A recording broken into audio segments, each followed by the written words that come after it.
गिबियावनो बयखौबो बड' निउस इउटुब चेनेलनि गोदान खौराङाव बरायबाय। नोंथांमोननि थाखाय बे समाव माखासे खौरां लाबोदों। भिडिअखौ जोबजासे नायलांनो दाबाव आरो चेनेलाव गोदानब्ला अन्नानै साबस्क्राइब खालामना बेल आइकनआ अलाव होनानै ला आरो भिडिअखौ लाइक कमेन्ट शेयार खालामनो गुरै खावलायबाय। दानिया फैदो दिनैनि खौराङाव। गारि सालायगिरिफ्रा साबधान जादो। जौ लोंना मटर गारि सालायोब्ला 10,000 रां जुरिमानाजों लोगोसे जेलाव थांनो गोनां जागोन। फैबाय थानाय गोदान बोसोरखौ बिथा खालामनानै दतमायाव क'क्राझार जिल्ला हान्था मेला बिफान आरो क'क्राझार जिल्ला पुलिस बिफाननि गोख्रों सिग्रोमनाय।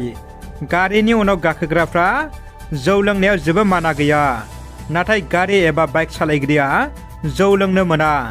जौ लोंना गारि सालायनाय समाव हमजायोब्ला नोगोद 10,000 रां जुरिमानाजों लोगोसे जेलाव थांनो गोनां जागोन। क'क्राझार जिल्लानि खना खनला थानाय गामिफोरनि बाइक स्टान्ट खालामग्रा लाइमोनफोरनि मुंफोरखौ बुथुमगोन क'क्राझार जिल्ला हान्था मेला बिफाना। गारि सालायनायनि सायाव गोख्रों सांग्रांथि होदों हान्था मेला बिफाना। जाब्रबथायखौ गैया खालामनो एबा खमायनो थाखाय बे गोख्रों राहाखौ लादों होननानै जों बयबो मिथिनो मोन्दों। उदालगुरि जिल्ला बर' थुनलाइ आफादनि 55थि बोसोरसेले जथुम्मानि चाइना सालनि गाहाय खुन्थियाखौ गायसनबाय। चाइना सालनि गाहाय खुन्थियाखौ गायसनजेनो बिटिआरनि लेङाइ गाहाय मावफुं सोद्रोमा एबा आसाम बिधान सभानि एमएलए गबिन्द चन्द्र बसुमतारी बिथाङा। मख'नो गोनांदि उदालगुरि जिल्ला बर' थुनलाइ आफादनि 55थि बोसोरारि जथुम्माया फैगौ 2024 मायथाइनि जानुवारि दाननि 12-13 खालाराव साननैनि हाबाफारिजों खुंफुंनो साखाफारा जादों। चिरां जिल्लानि मुस्लिम बस्ति 2 नं दाबदं फारियाव जेजेम लोंग्रा दैनि मिरु बेखेवना होयो बिटिआरनि गाहाय मावफुं सोद्रोमा प्रमद बर' बिथाङा।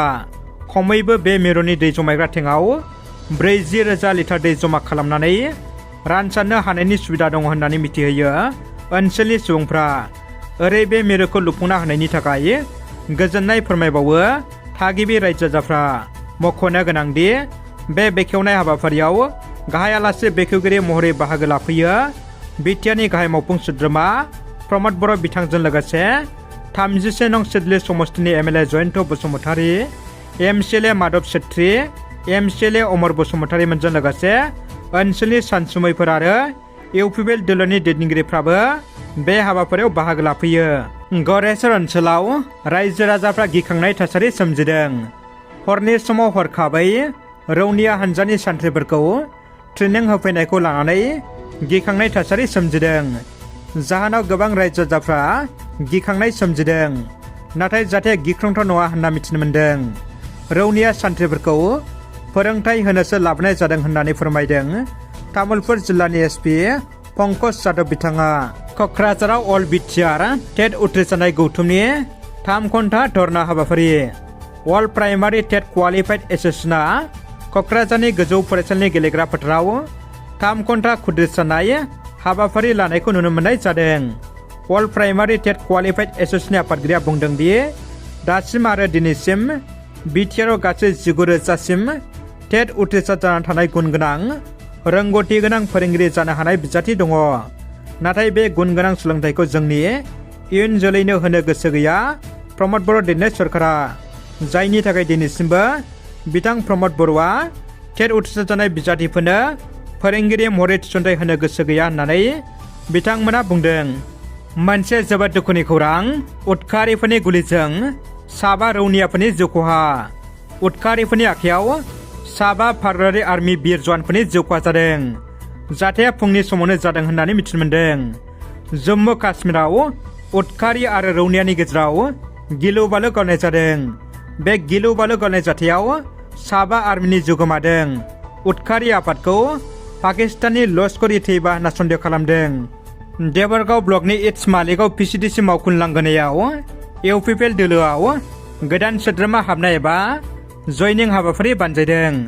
इउपिपिएल दोलोआव सा 160 गोदान सोद्रोमाफोरनि जयनिं।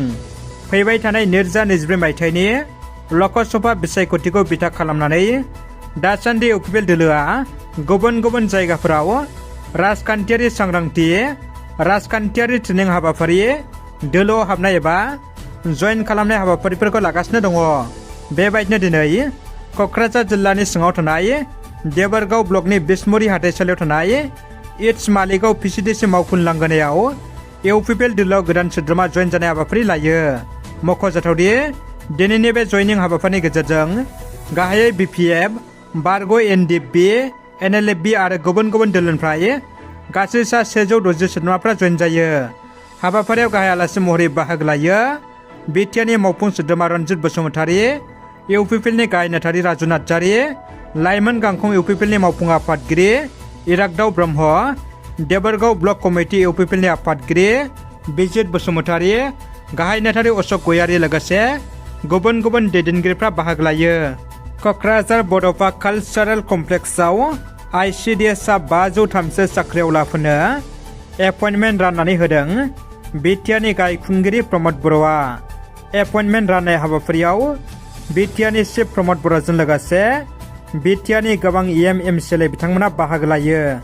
उदालगुरि जिल्लानि रौतायाव थानाय नर्थ इस्ट पाब्लिक स्कुल रौतानि 80 एनुवेल स्पर्ट्स डे काम साइन्स एक्जिबिशन 2023 हाबाफारियाव गाहाय आलासि महरै बाहागो लायो दुलाराय बर' फरायसा आफादनि मानाव गेदेर आफादगिरि दिपेन बर' बिथाङा बनसुआ आलदा बदलायनायनि थाखाय गोसोखांलाय गथायदों।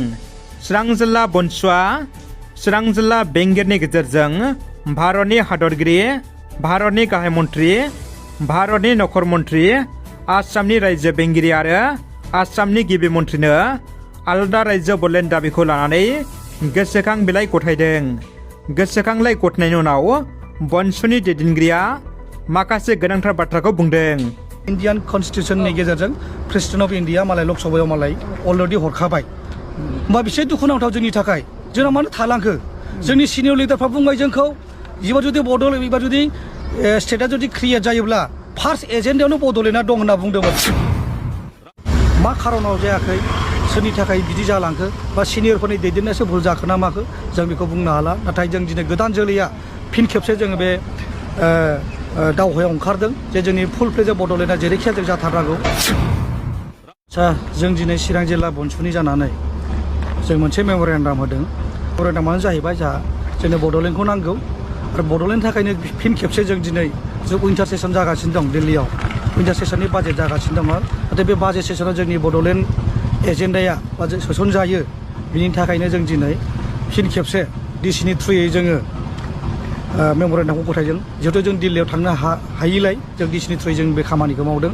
आरो बेबायदिनो जों दाब दाब जायगायाव जोंनि डिस्ट्रिक्ट उदालगुरियाव होन, तामुलपुरावनो होन, बाक्सायावनो होन आरो क'क्राझारावनो होन जोङो मोनफ्रोमबो डिस्ट्रिक्टआव जोङो डिसिनि थ्रुयै जों मेम'रेन्डाम गथायहरदों।